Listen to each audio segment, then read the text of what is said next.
Olá pessoal, bem-vindos! Estamos começando mais um Eu, Você e a Bíblia. Como estão?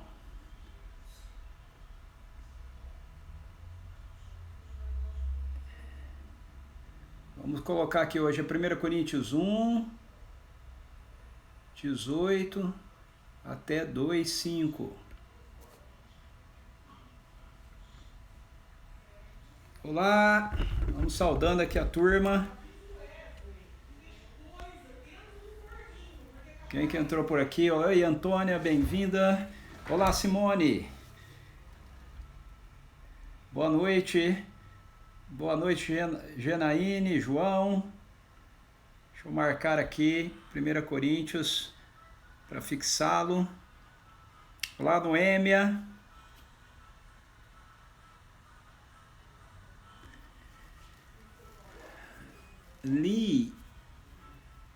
Limaura.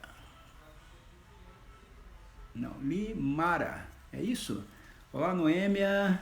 Boa noite. Olá, Arnaldo. Olha aí o Max Miraca, os Miracas entrando aí diretamente de João Pessoa.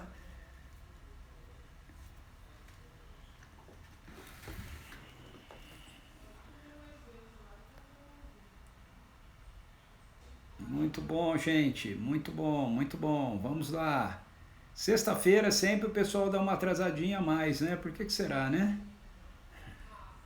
Incluindo eu, entrei atrasado hoje. Olá, Lucinha. Bem-vinda. Tudo bem?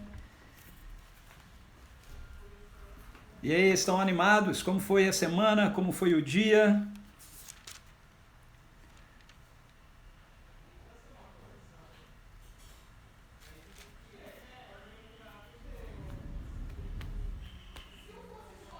Olá, Maristela. Boa noite.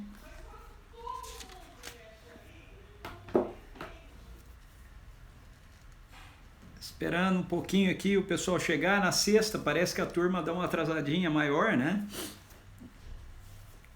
Por que será? Sexta-feira? Sextou?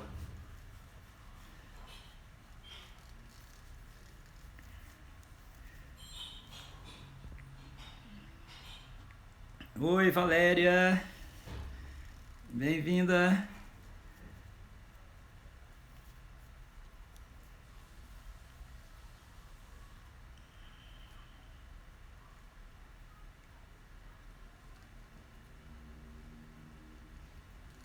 Olá, Débora.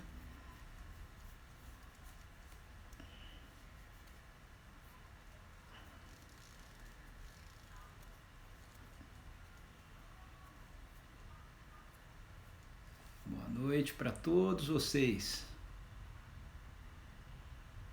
Olá, Ilse. Bem-vinda. Abraço pro Saulo.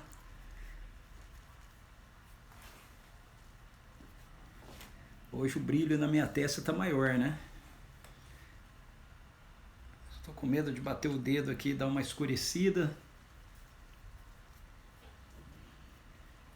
Vou deixar assim mesmo. Um brilho ofuscante para vocês.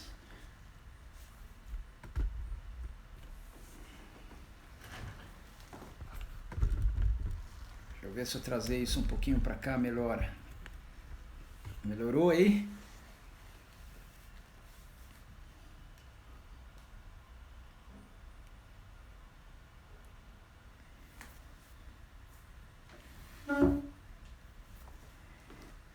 E aí, gente, me fala aí como vocês estão, escreve aí.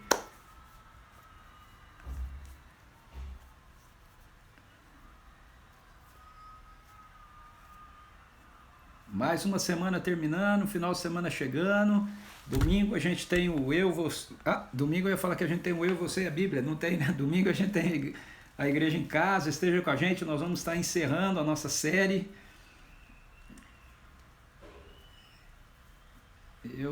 Olá, eu vou ter a oportunidade de compartilhar com vocês esse domingo. Esse domingo não será com o pastor David, esse domingo será comigo.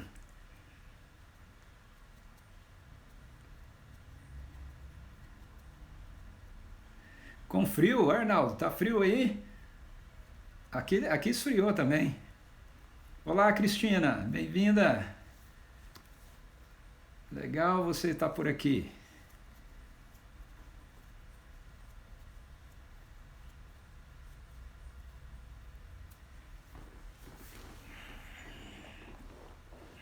Esse friozinho é bom para aquele chocolate quente, aquele cafezinho. Tem a turma que prefere o vinho também, né? Dá aquela esquentada. Se for vinho, não pode ser muito não, hein?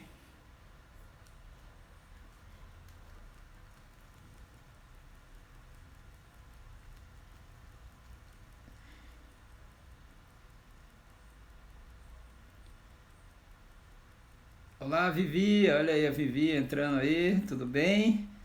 Bem-vinda.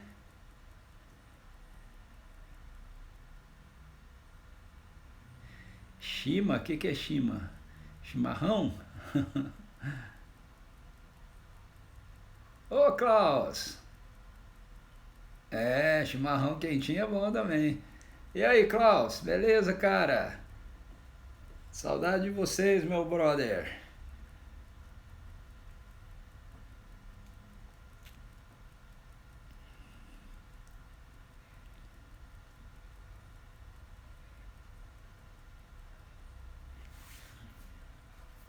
Ok, vamos começar, né?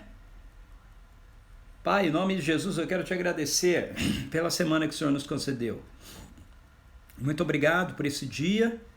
Obrigado pelo teu infinito amor para conosco. Obrigado porque o Senhor respondeu na sua infinita graça e misericórdia a postura da nossa rebelião contra o Senhor, com a entrega sacrificial do teu Filho para nos redimir, e através dele o Senhor tem nos chamado à salvação, a uma vida de reconciliação com o Senhor, a experiência com a realidade da presença do teu reino, que chega em nós através da ressurreição de Jesus e do envio do teu Espírito. Queremos andar conscientes da plenitude do Senhor na nossa vida, da realidade daquilo que já se iniciou com a ressurreição de Jesus. Oramos em nome de Jesus que as realidades do céu se manifestem na terra, que a tua vontade, que é feita perfeitamente no céu, seja feita na terra, Senhor, em nome de Jesus. Que isso traga, Senhor Deus, cura, traga libertação, traga restauração, traga salvação, em nome de Jesus. Amém. Amém. Oi, Camille. Olha aí, a Renata chegou hoje também. Muito bem. Olá, Esther. Olá, Karine. Ei, Karine, vem estar com a gente aqui, é? Muito bom. Olá, Adri.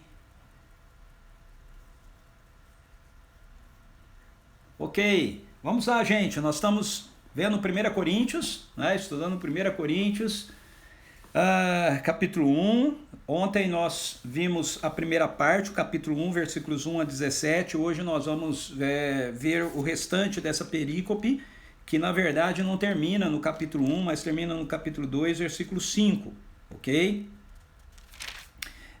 Então o apóstolo Paulo, ele termina o verso 17 do capítulo 1, dizendo: porquanto Cristo não me enviou para batizar, mas para proclamar o evangelho, não por meio de palavras de sabedoria humana, para que a cruz de Cristo não seja esvaziada, pois a mensagem da cruz, aí ele vai dizer. Então veja, ele termina o versículo 17 fazendo um contraste entre, no grego aqui a palavra que aparece é logossofia, logossofia é o conhecimento humano, ok? Entre a sabedoria humana e a cruz de Cristo.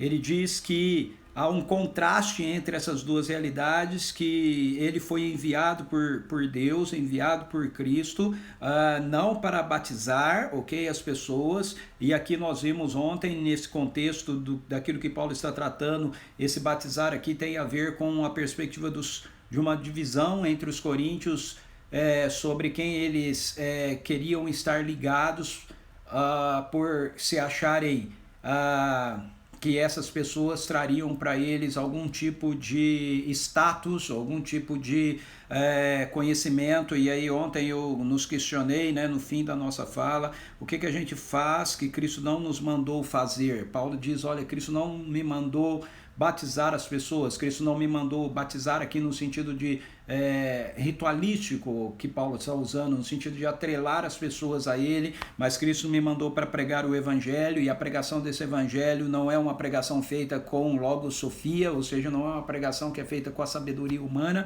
mas é uma pregação que é feita com a realidade da cruz de Cristo, pois a mensagem da cruz é loucura para os que estão sendo destruídos, porém para nós que estamos sendo salvos é o poder de Deus. Então, a partir desse momento, Paulo vai falar a respeito do evangelho, que é a expressão, ok, da loucura de Deus diante da sabedoria humana. O evangelho, dentro da ótica humana, dentro da nossa perspectiva humana, ele é completamente fora de padrão, ele é completamente fora de lógica, na verdade. Minha esposa acabou de trazer um cafezinho maravilhoso aqui para mim. Viu, Arnaldo? Bem quente. Agora eu vou esquentar, ok? Então veja, Paulo ele divide aqui essa realidade do evangelho, da cruz de Cristo ser a resposta de Deus para o orgulho, a soberba humana, ok?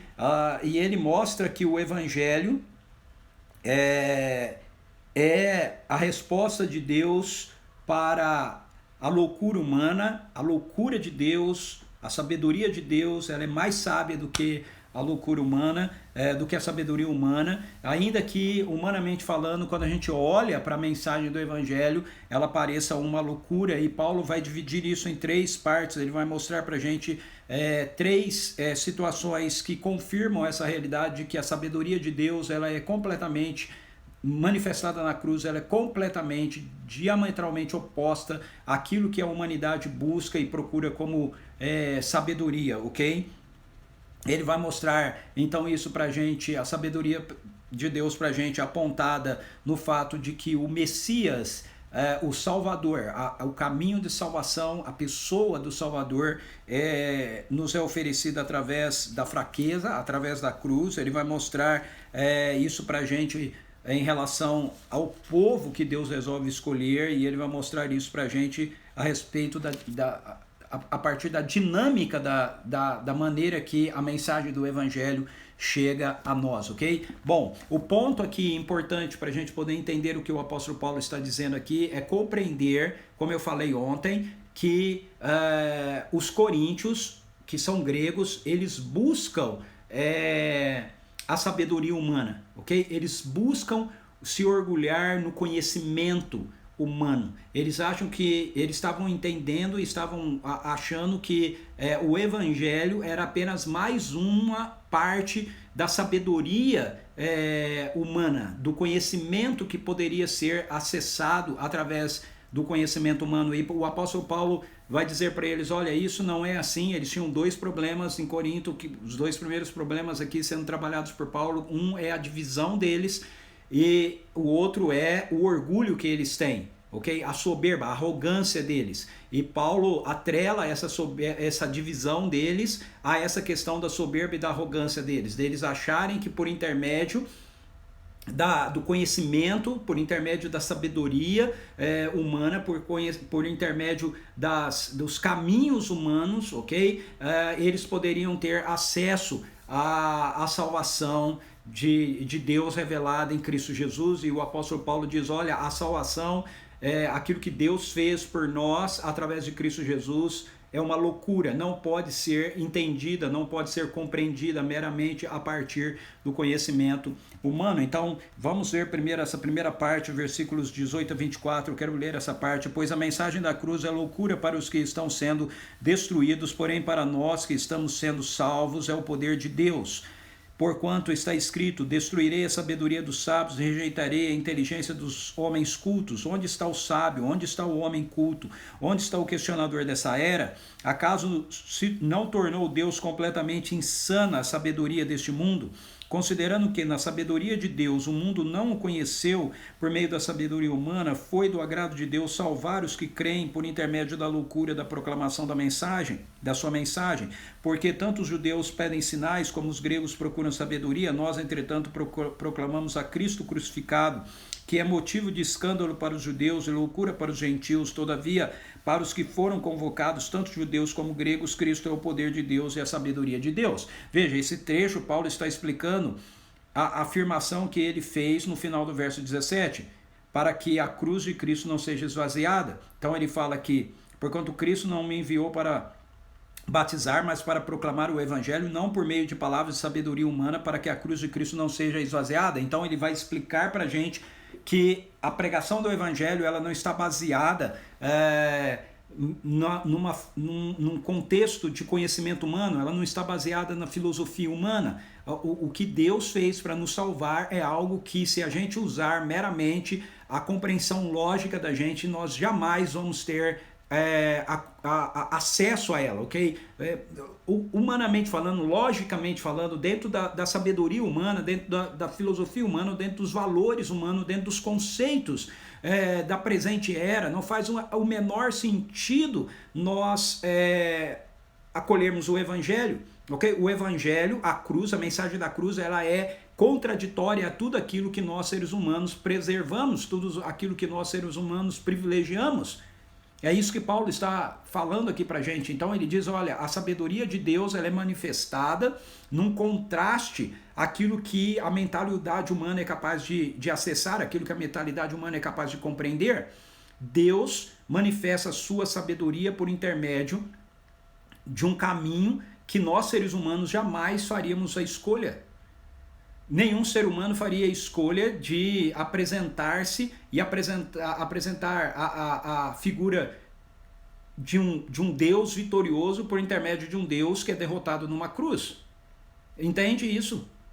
Veja, a cruz para nós, porque nós fazemos parte de uma tradição da cristandade, ela é um símbolo comum, mas você precisa entender que naquele contexto que Paulo está escrevendo, a cruz ela era um símbolo de horripilante, ela era um símbolo de derrota.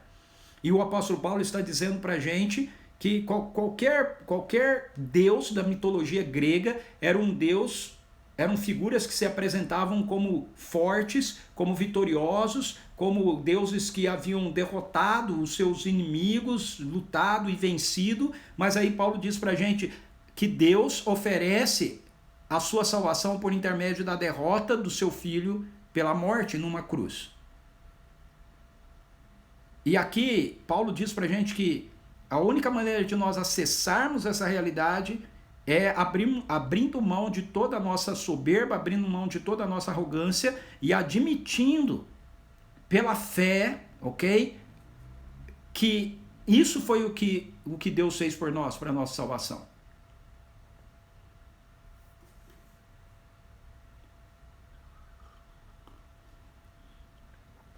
Paulo divide a humanidade aqui em dois grupos. Ele fala a respeito dos judeus, ele fala a respeito dos gregos. Ele diz que os judeus pedem sinais e os gregos buscam sabedoria. Ou seja, dentro da mentalidade judaica, Paulo está dizendo que os judeus eles esperavam uma manifestação de poder vinda da parte do Messias. Esse sinal aqui não é milagres ou curas, mas é a relação do poder de Deus sendo estendido através do Messias, como aconteceu ao povo de Israel, como aconteceu a eles quando eles estavam lá no Êxodo. Então eles pedem um Messias que seja poderoso, eles pedem um Messias que traga um sinal de poder com ele, um sinal de derrota dos seus inimigos. Eles acham que pelo conhecimento, que eles têm o conhecimento de quem é o Messias, que o Messias é aquele que vem com um sinal poderoso de libertação, derrotando os seus inimigos e levantando o povo de Israel e colocando o povo de Israel como a nação principal do mundo. Os gregos, ele diz, pedem sabedoria, sofismo, um conhecimento superior a tudo aquilo que eles tinham. Mas aí Deus vem e ele diz assim, ok, eu vou oferecer para vocês um caminho de salvação que aos olhos da sabedoria humana, aos olhos da sabedoria da busca dos gregos por um conhecimento superior, aos olhos da busca dos judeus por um Messias militar, por um Messias guerreiro, por um Messias triunfante, será uma loucura para vocês. E aí Deus nos oferece então a sua sabedoria para a salvação por intermédio da morte de Jesus em uma cruz. E ele diz que aquilo que é fraqueza diante dos homens, aquilo que aparentemente foi uma derrota diante da sociedade, diante das autoridades, diante dos poderes, através da morte de Jesus, é na verdade o caminho da salvação para aqueles que estão sendo salvos. Então Paulo está mostrando para a gente que o evangelho, ele não tem a ver, a mensagem do evangelho não tem a ver com um acesso que nós possamos ter à sabedoria de Deus a partir da nossa mera razão humana, apenas a partir da nossa intelectualidade, apenas a partir da lógica humana. Mais uma vez, o reino de Deus, ele traz as coisas invertidas, e isso tem a ver inclusive com a perspectiva da salvação. Dentro da realidade humana, se você conversar, se você pensar logicamente dentro da lógica humana, aquilo que Deus fez por nós através de Jesus Cristo é algo que nós jamais faríamos. Deus entregou o Filho unigênito dele para morrer por nós, para morrer pelos nossos pecados. Qual de nós entregaríamos o Filho nosso para morrer por alguém? Mas é isso que Jesus faz em favor do seu Filho. E quando Deus faz isso, ele faz com o seu Filho em nosso favor, melhor dizendo, e quando Deus faz isso, ele traz para a gente a realidade do poder da sua salvação, que é contrária a toda a lógica humana. A cruz, que deveria ser um elemento de derrota, ela se transforma num principal caminho de salvação, ou num único caminho de salvação. Através da sua morte, Jesus derrota a morte. Através da sua ressurreição, Jesus traz para nós o início do fim dessa era. Então, para aqueles que olham para isso e rejeitam essa realidade, eles estão ignorando a sabedoria de Deus. Eles estão achando uma tolice aquilo que Jesus Cristo fez, mas isso que parece ser uma tolice é a maior de todas as sabedorias. Eles estão achando que isso é uma fraqueza, mas aquilo que aparentemente, porque Jesus morreu numa cruz, mas aquilo que aparentemente é uma fraqueza, na verdade é o maior de todas as forças, maior de todos os poderes, porque Jesus, ao morrer na cruz, ele vence o poder do pecado e ele vence o poder da própria morte.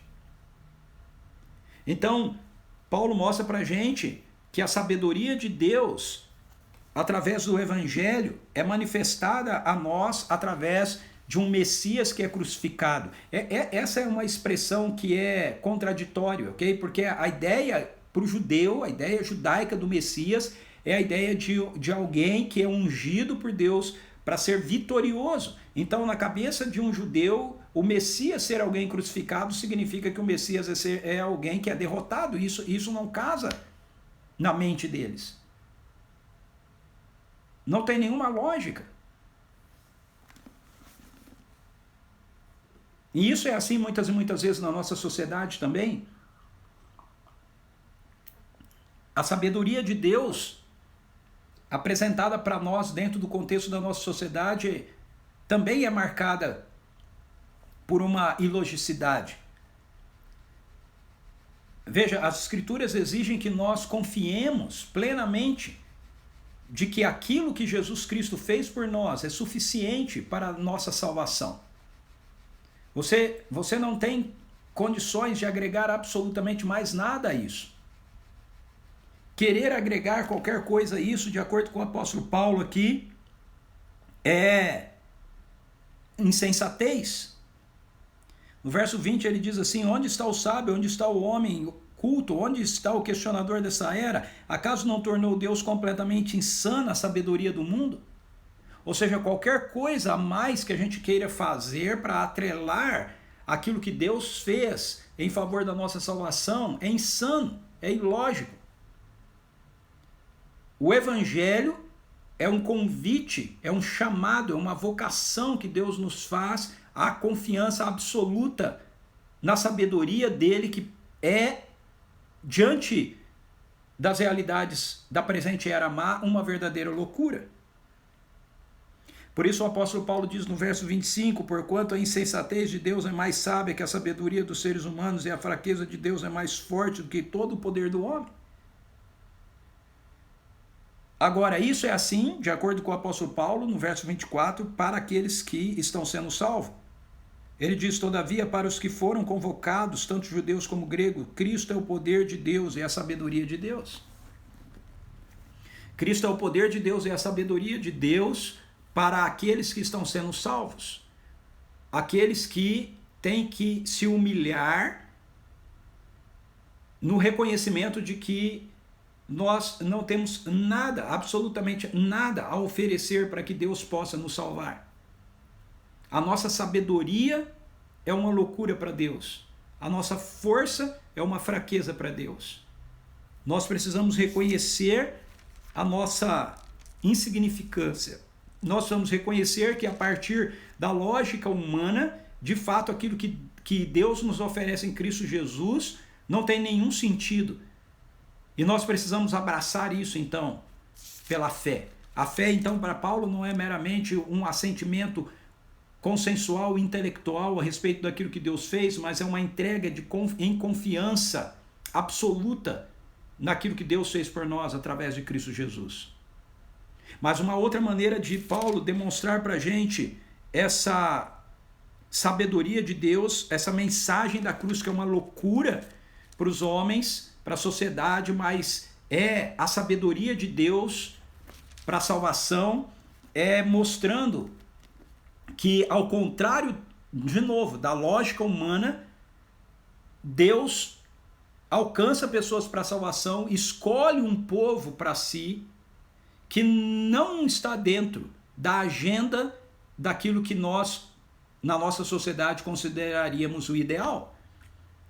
Ele diz assim, no verso 26, irmãos, contemplai a vossa vocação, pois não foram convocados muitos sábios, de acordo com critérios humanos, nem muitos poderosos, nem tão poucos nobres. Pelo contrário, Deus escolheu justamente o que para o mundo era insensatez, para envergonhar os sábios, escolheu precisamente o que o mundo julga fraco para ridicularizar o que é forte. Ele escolheu o que do ponto de vista do mundo é insignificante e desprezado, e o que nada é, para reduzir a nada o que é, com o objetivo de que nenhuma pessoa se vanglorie perante ele. Portanto, vós sois dele em Cristo Jesus, o qual se tornou para nós sabedoria da parte de Deus, justiça, santificação e redenção, a fim de que, como está escrito, aquele que se gloria, glorie-se no Senhor. Então, um primeiro exemplo que Paulo nos dá aqui a respeito de como a lógica do evangelho é uma loucura para o nosso presente século, no nosso presente século, é que o caminho que Deus escolhe para a salvação não é um caminho de uma vitória, ok? Arrogante, não é o caminho de Jesus vir montado num cavalo branco, destruindo todos os seus inimigos, acabando com todo mundo. Veja, Jesus poderia ter feito isso dessa maneira, ok? Mas Jesus escolhe o caminho do sacrifício, Deus escolhe o caminho do sacrifício, Deus escolhe o caminho da cruz, Deus escolhe o caminho da fragilidade, a eternidade se torna limitada, o imortal se torna mortal, para que então o Criador de todas as coisas seja morto pela sua própria criação e ele possa, através disso, assumir no nosso lugar a condenação que deveria ser destinada a cada um de nós. E através disso, Deus então nos oferece a oportunidade de nós experimentarmos a realidade da sua salvação. E essa oportunidade ela é experimentada quando nós abrimos mão da nossa sabedoria humana, abrimos mão da nossa lógica de poder humana e nós confiamos absolutamente naquilo que aparentemente é algo fraco, é algo frágil, é algo que nós não faríamos jamais, que é a morte de Jesus. Para você ser salvo, você precisa confiar plenamente naquilo que Jesus Cristo fez por você. E para isso ser assim, você precisa reconhecer a sua insignificância e a sua incapacidade de fazer qualquer coisa por você. E isso vai ao contrário, isso é uma loucura dentro da nossa sociedade. Você consegue perceber? Isso é uma loucura diante da nossa sociedade. A nossa sociedade é uma sociedade arrogante, a nossa sociedade é uma sociedade onde as pessoas se acham, elas se acham, ok? Elas se acham. As pessoas acham que são boas, as pessoas acham que elas têm justiça, as pessoas acham que elas lutam por causas justas. E para que a cruz de Cristo seja a sabedoria de Deus para nós, nós precisamos reconhecer a nossa limitação, a nossa insignificância, nós precisamos de humildade. Nós precisamos abrir mão da nossa soberba e da nossa arrogância.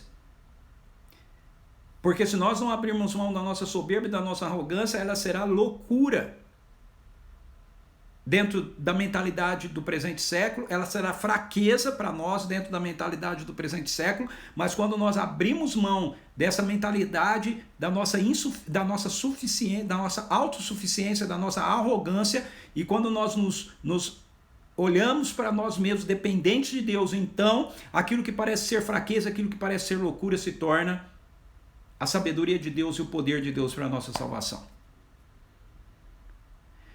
E aí Paulo mostra para a gente que uma segunda maneira de ficar claro para a gente como o evangelho do reino, aquilo que Deus está nos propondo, a sabedoria dele para nós, é na contramão daquilo que a nossa sociedade apresenta como sendo o ideal, é olhar para o fato de que Deus escolhe pessoas e alcança pessoas que dentro do padrão da nossa sociedade não seriam as pessoas ideais que nós escolheríamos.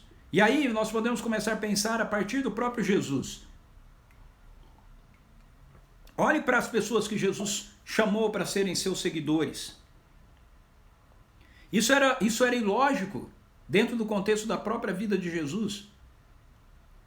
A lógica para qualquer judeu é que se o Messias viesse, ele iria chamar escribas para segui-lo, ele ia chamar fariseus para segui-lo, ele ia chamar os sacerdotes para segui-lo, ele ia chamar as pessoas importantes da sociedade judaica para serem seus seguidores. Mas Jesus vem e ele chama pescadores, Jesus vem e ele chama cobradores de impostos, Jesus vem e ele chama leprosos, Jesus vem e ele chama mulheres, Jesus vem e ele chama aqueles que pela sociedade judaica da época eram considerados a margem da sociedade. E Jesus acolhe essas pessoas. Jesus não só acolhe essas pessoas, ele não só perdoa essas pessoas, como ele chama essas pessoas para fazerem parte do seu povo. Pense hoje. Se nós pegarmos a perspectiva do evangelho hoje, nós mesmos como igreja, ok? Dentro da lógica humana, veja, dentro da lógica humana, um pastor iria escolher pessoas de posses financeiras para serem membros da sua igreja. Um pastor iria escolher pessoas famosas para fazer parte do seu povo. Um pastor escolheria pessoas bem posicionadas na sociedade, que tivessem tivessem famílias importantes ou não. A gente gostaria de dizer que não, mas veja, dentro da lógica humana é isso que a gente faria. Mas aí Paulo vem e fala assim, olhe para ele, diz para os coríntios, e era isso que os coríntios queriam. Os coríntios achavam que era importante se ter figuras importantes no meio deles, pessoas de nobre nascimento, filósofos, pessoas que fossem destaque dentro da sociedade. Mas aí Paulo diz para ele, ei, olhe para vocês mesmos e vocês vão ver que a lógica de Deus é totalmente diferente da lógica do mundo. O mundo procura pessoas bem posicionadas, o mundo procura pessoas com posição social importante, elevada, o mundo procura pessoas que possam dar a eles o status, mas Deus não precisa de nada disso. Deus chama pessoas nessas esferas, mas Deus também chama pessoas em outras dimensões. No reino de Deus não há homogeneidade, no reino de Deus há heterogeneidade. Por isso o apóstolo Paulo diz, olhe para vocês, contemplai a vossa vocação, o vosso chamado, pois não foram convocados muitos sábios, de acordo com os critérios humanos, nem muitos poderosos, nem tão poucos nobres. Então veja, não é que não haviam não é que não haviam sábios de acordo com um critério humano, ou seja, pessoas que tinham um conhecimento filosófico na época lá de Paulo elevado, não é que não haviam entre eles pessoas que tinham uma posição política importante, não é que não haviam entre eles pessoas que tivessem posses materiais. Paulo está dizendo que havia entre eles pessoas assim, mas Paulo diz que eram poucos assim. Ele diz, pelo contrário, Deus escolheu justamente o que para o mundo é insensatez para envergonhar os sábios, e escolheu precisamente o que para o mundo julga fraco para ridicularizar o que é forte. Ele escolheu o que do ponto de vista do mundo é insignificante e desprezado, o que nada é, para reduzir a nada o que é, com o objetivo de que nenhuma pessoa se vanglorie perante ele. Se alguém se vangloriar, que se vanglorie naquilo que ele fez por nós em Cristo Jesus. Então, o que o apóstolo Paulo está mostrando para nós aqui é que uma outra evidência de que o evangelho é o poder de Deus para a nossa salvação, além da própria mensagem de que o evangelho nos oferece a salvação não por um caminho da lógica humana, não pelo caminho da força, não pelo caminho do poder político, não pelo caminho das estratégias, ok? Humanas, mas pelo caminho da aparente derrota da cruz, mas que é a maior de todas as vitórias quando nós realmente confiamos de todo o coração naquilo que Deus fez por nós em Cristo Jesus. A outra maneira de Deus demonstrar o poder do evangelho para nós e que o evangelho esse poder está totalmente desassociado da gente, dos nossos planejamentos, dos nossos projetos, dos nossos propósitos, dos nossos ideais, é que Deus, ele, ao contrário da gente, ele não busca apenas pessoas que estão bem, aparentemente, dentro do conceito da nossa sociedade.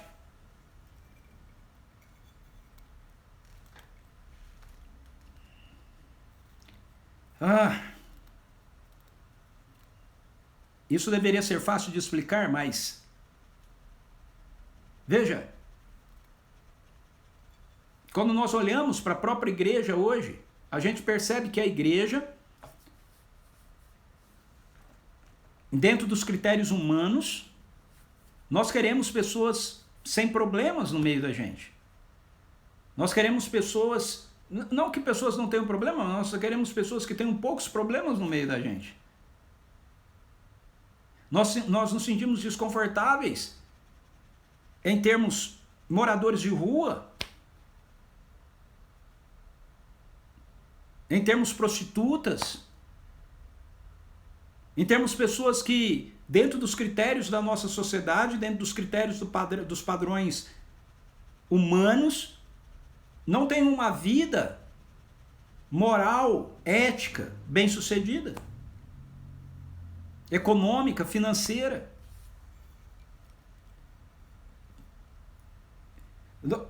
O apóstolo Paulo está mostrando para a gente que, cara, isso é totalmente diferente para Deus.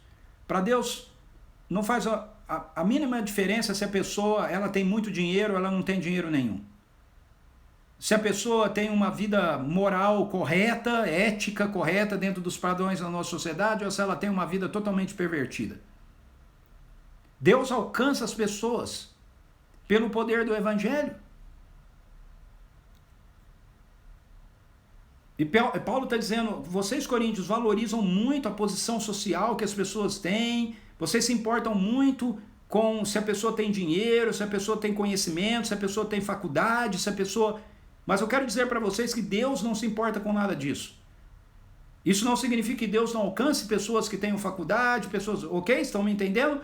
Deus alcança as pessoas, mas Deus não se importa com nada disso. Não é esse o critério para Deus.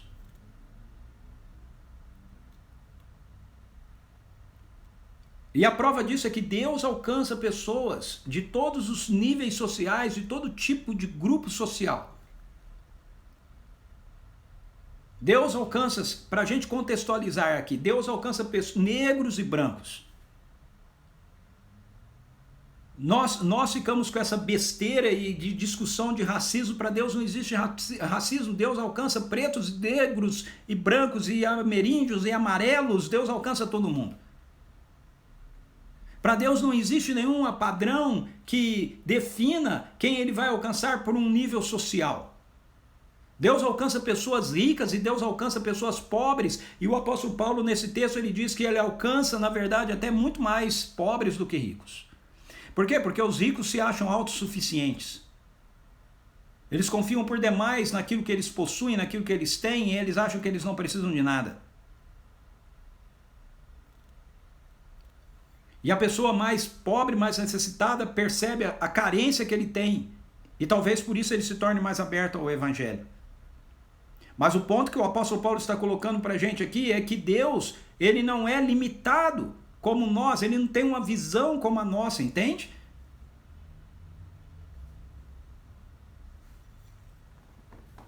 Ele está compondo o seu novo povo aqui, e ao compor o novo povo dele, que tem a ver com a igreja, ele não está selecionando apenas nobres, pessoas de nobres nascimento, pessoas de posição social importante.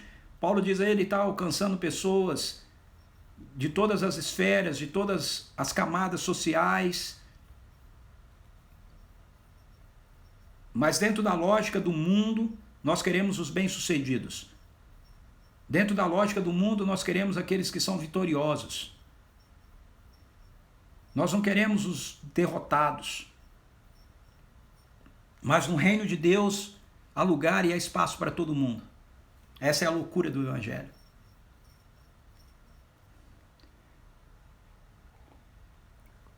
A loucura do evangelho, então, ela se constitui na própria mensagem do evangelho, que ao invés de falar para a gente que a salvação de Deus vem através de um braço forte, cheio de autoritarismo, vem através de um servo sofredor que se entrega numa cruz para morrer no lugar daqueles que deveriam morrer, deveriam ser castigados pelos seus pecados. Ele vem para ser castigado no nosso lugar, para poder então nos redimir do nosso pecado. O poder do evangelho se manifesta no fato de que Deus, ele constitui um povo para si, não formado apenas de um grupo homogêneo, não formado apenas dos melhores, dos melhores, dos melhores, não formado apenas por aqueles que a nossa sociedade no geral admira e que gostaria de certamente ter do lado e dizer que é amigo, mas ele forma um povo de gente rica e pobre, de gente bem-sucedida e falida, de gente que tem uma vida familiar estável, gente que tem uma vida familiar completamente destruída. Ele compõe o seu povo.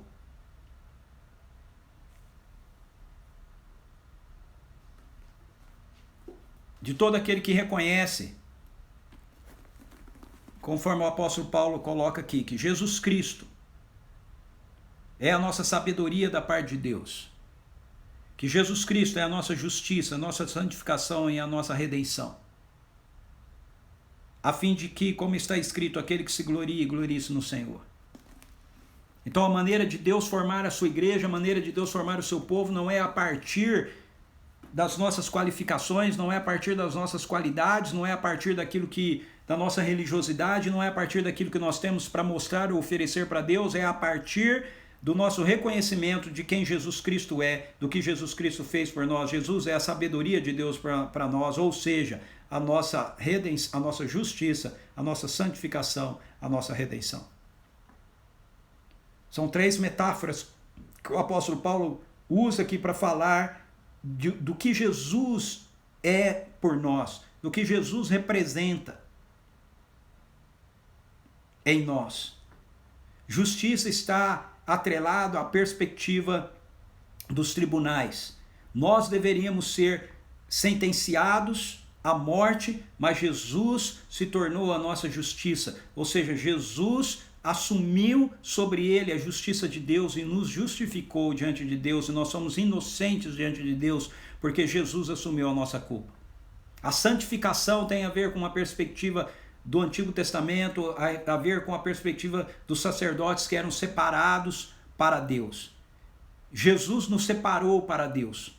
Jesus nos separou para uma vida que deve manifestar as realidades do governo de Deus, do amor de Deus, do poder de Deus operando em nós. Nós não vivemos mais para nós mesmos, nós vivemos agora para Deus, em Cristo. E redenção é uma palavra que vem do meio dos negócios da escravidão da época de Paulo, que tinha a ver com o fato de um escravo ser redimido, ou seja, da sua escravatura ser paga para ele ser liberto do seu senhor. Antes nós éramos escravos do pecado, Jesus se tornou a nossa redenção, então nós somos libertos do nosso antigo dono, que era o pecado, nós não somos mais escravos deles, nós somos livres para viver para a glória de Deus. E essas coisas, elas são oferecidas para qualquer pessoa, de qualquer nível social, de qualquer camada social, de qualquer posição, não apenas para aqueles que têm, aos olhos humanos, algum benefício social, algum posicionamento social. É dado para todos, para o rico e para o pobre, para quem tem 50 faculdades e para quem não tem nenhuma.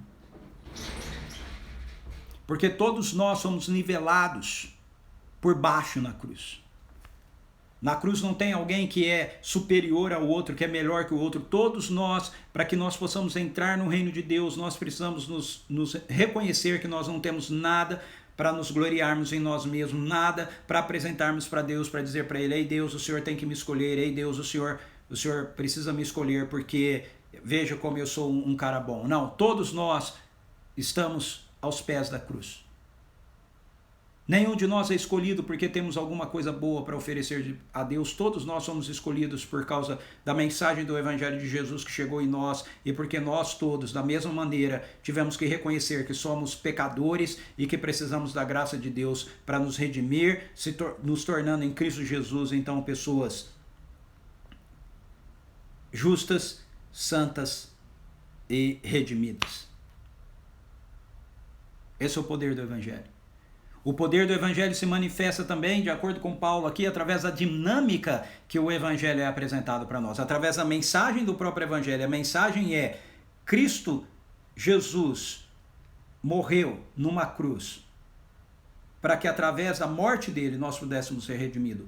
Através da escolha que Deus faz do seu povo.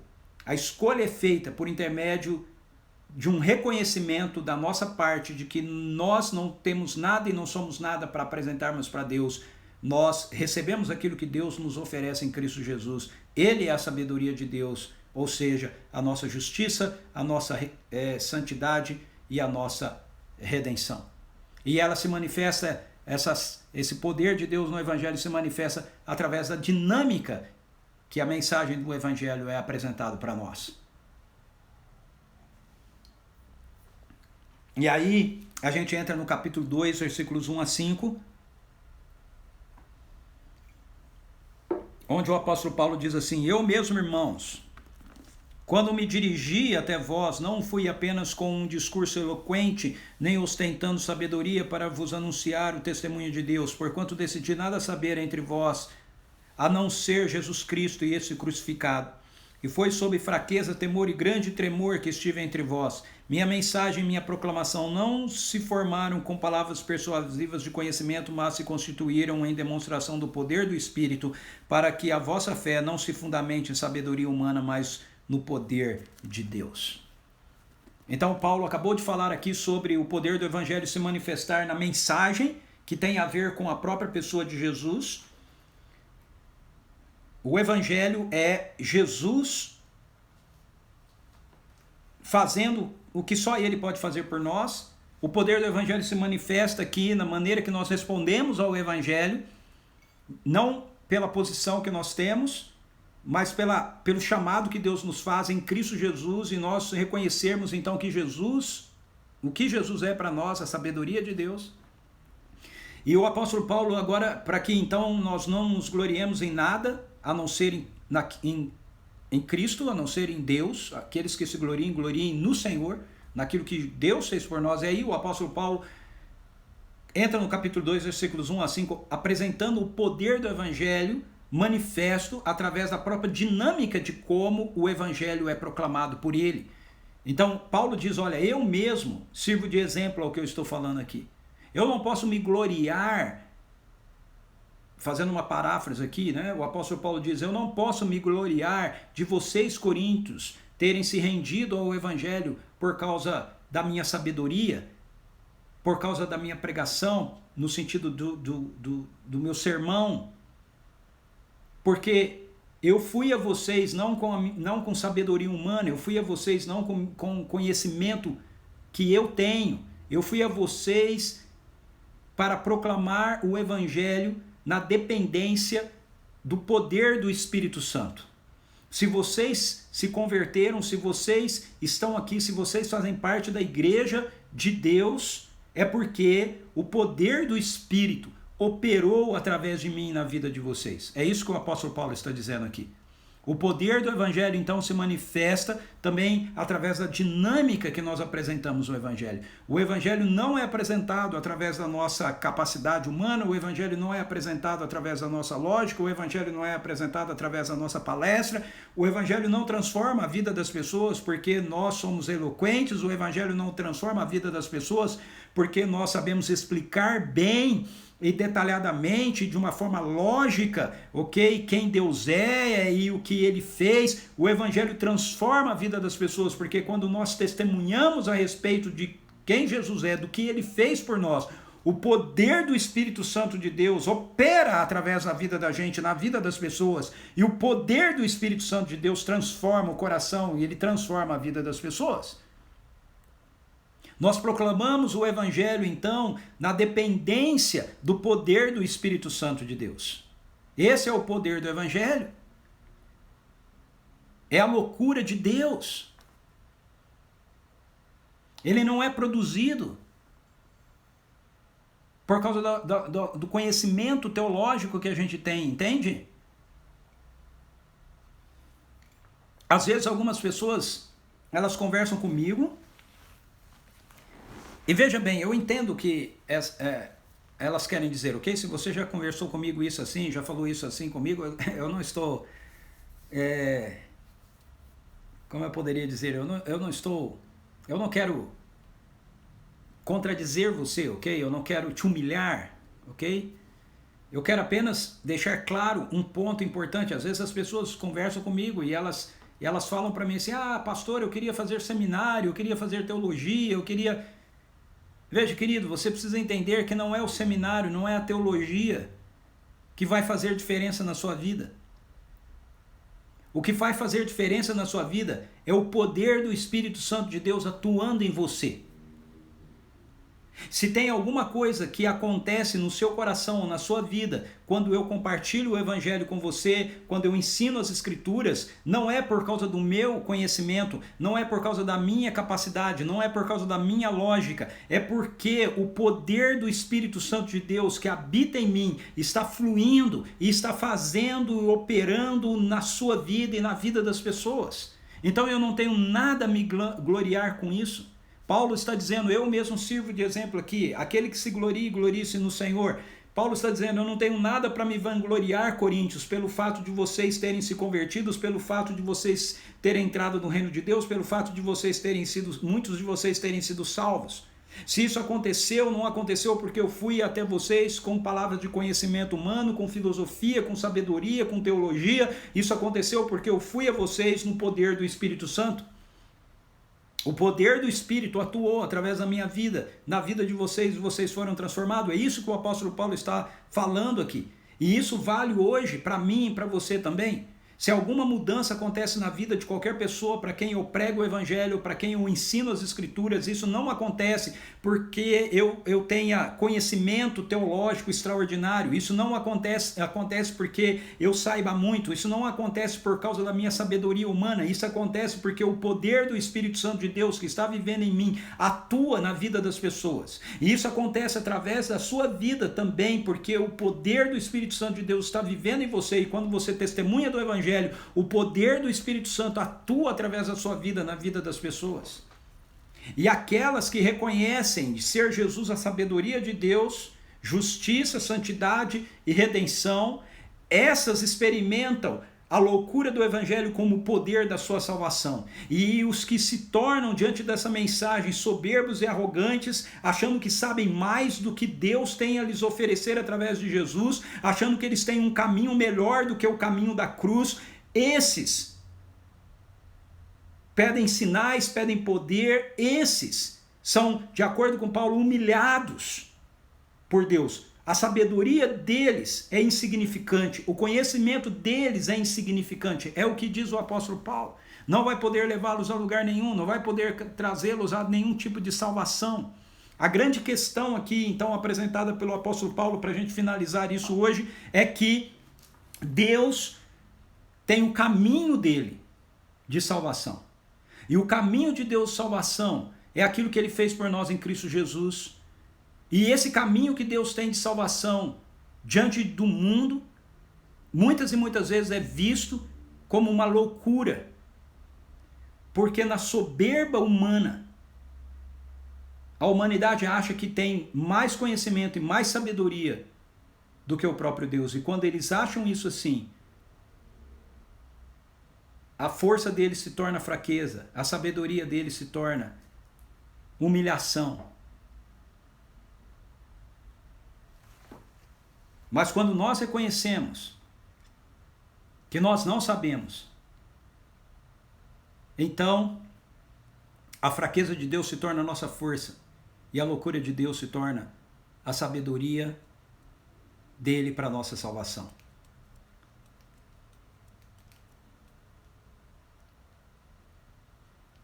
Não importa se nós temos curso superior ou não. O chamado de Deus para a salvação é exatamente o mesmo para toda e qualquer pessoa. E a evidência do poder de Deus se manifesta através da gente, da mesma forma, para a vida dos outros. Não porque a gente tenha seminário, não porque a gente tenha teologia, não porque a gente tenha mais conhecimento que os outros, mas porque o poder do Espírito Santo de Deus que habita em nós está atuando através de nós. Amém. É isso. Assim a gente termina essa semana do Eu, Você e a Bíblia. Eu espero que você tenha gostado do começo de Coríntios. Segunda-feira nós vamos continuar com o capítulo 2, onde Paulo vai explicar um pouco mais pra gente a diferença entre a sabedoria de Deus e a sabedoria humana, ok? Paulo não está descaracterizando a sabedoria humana, ele está dizendo apenas que a sabedoria humana, ela não é o caminho para que a gente tenha acesso de fato ao conhecimento de Deus, à sabedoria de Deus. Nós vamos conversar sobre isso na segunda-feira. Que você tenha uma boa noite de sono e descanso, que você tenha um bom final de semana. Eu convido você para estar conosco no domingo pela manhã, no Igreja em Casa, para a gente celebrar juntos a Deus, adorá-lo juntos, para a gente conversar sobre o último tema da nossa série, Conte Comigo, desse mês, ok? Convide as pessoas para estarem com você, convide as pessoas para participarem, envie essa live que a gente tem tido aqui para os seus amigos, ok? Eu vou tentar, eu espero, ontem deu certo, ontem também, eu espero que fique salvo aqui no nosso Instagram e que vá lá para o meu canal do YouTube também, plataforma do Reino, beleza? Deus abençoe a vida de cada um de vocês, muito, muito bom estarmos juntos aqui, ok? Até a próxima. Se você entrou depois que eu já estava falando e você não recebeu a minha saudação, fica o meu cumprimento para você agora, mesmo sem citar o teu nome, ok? Jesus abençoe você. Até a próxima. Beijo no teu coração.